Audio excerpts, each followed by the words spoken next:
Welcome to my YouTube channel. இந்த வீடியோவில் நம்ம என்ன பார்க்க போகிறோன்னா, பிக் பேஷ் லீக்கோட 14 சீசன் பற்றி தான் நம்ம பார்க்க போகிறோம். 14 சீசனோட ஃபைனல், அதாவது இந்த பக்கம் டேவிட் வார்னரோட சிட்னி தண்டரும், அந்த பக்கம் நேத்தன் எல்லிஸோட கோஆபரேட் கரிக்கன்ஸும் நம்ம கோஆபரேட்டில் ஃபைனல் மோதுறாங்க. அதாவது கோஆபரேட் வந்து இந்த மேட்ச்சு ஹோம் மேட்சாக இருந்தங்காட்டிக்கு கண்டிப்பாக வின் பண்ணுவாங்க எல்லோரும் எதிர்பார்த்தாங்க. ஆனால் சிட்னி தண்டரில் டேவிட் வார்னர் யார், நம்ம ஐபிஎல்ல கப் வாங்கி கொடுத்துருக்காரு.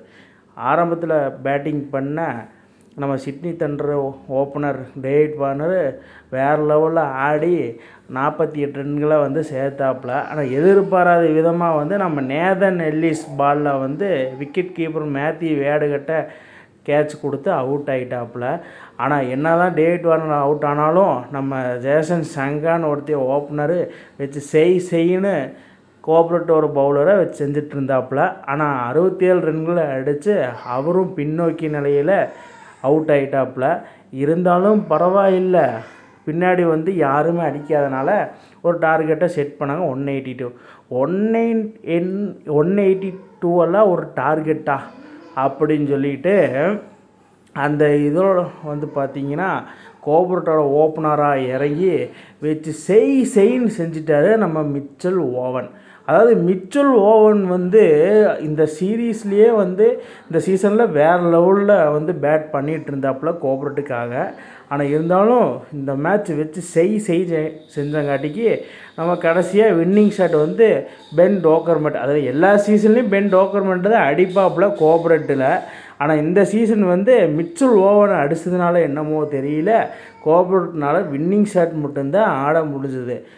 வின்னிங் ஷாட் ஆடிட்டு அந்த பேட்டை தூக்கி வீசிட்டு ஃபஸ்ட் டைம் வந்து எவர் சீன் ஹிஸ்ட்ரியை ரெக்கார்ட் பண்ணங்காட்டிக்கு நம்ம கோஆபரேட் கரிக்கன்ஸ் வின் பண்ணிட்டாங்க.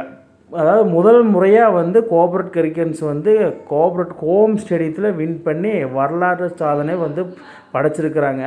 இதன் மூலிமா வந்து அவங்களும் கப்பு வாங்கிட்டாங்க அப்படின்னு சொல்லி. இதன் மூலம் நான் என்ன சொல்லுவேன்னா, ஆர்சிபி இன்னும் கப்பு வாங்கலை, அவங்களும் இந்த டைம் கப்பு வாங்குவாங்க.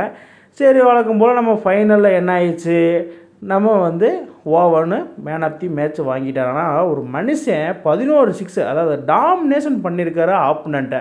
சிட்னி தண்டர் பவுலர்ஸ்னால ஒன்றுமே பண்ண முடியாது. 108 ரன் செஞ்சுரி போட்டிருக்கு. அப்புறம் 42 பாலுக்கு 287 சைக்கெட்டில் ஆடி பிளேயர் ஆஃப் தி மேட்ச்சு வாங்கிட்டாப்புல.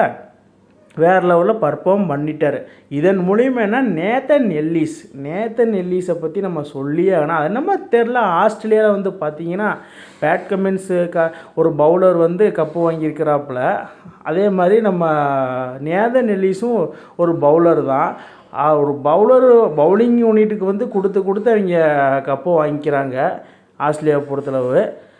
அதுக்கப்புறம் நேதன் எல்லிஸு கப்பை வாங்கி டீம்மேட்ஸ் கிட்ட கொடுத்துட்டாப்புல. டீம்மேட்ஸு வேறு லெவலில் என்ஜாய் பண்ணிட்டாங்க. என்ஜாய் பண்ணது மூலிமா cooperate the create history in cooperate stadium BPL 14 season. BPL 15 என்ன நடக்க போகுதுன்னா அடுத்த வருஷம் வெயிட் பண்ணி தான் பார்க்கணும்.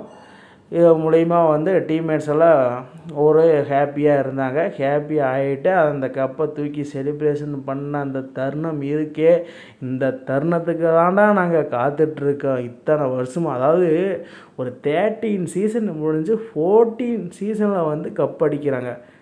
இதெல்லாம் வந்து வேறு லெவல். இதே மாதிரியே ஆர்சிபி கப் அடிக்குமா மக்களே, நீங்கள் தான் இந்த மாதிரி இன்ட்ரெஸ்டிங் கிரிக்கெட் வீடியோவை தெரிஞ்சுக்க நம்ம சேனலை சப்ஸ்கிரைப் பண்ணுங்கள், லைக் அண்ட் கமெண்ட் பண்ணுங்கள். மேலும் உங்களுக்கு வீடியோ வந்துகிட்டே இருக்கும்.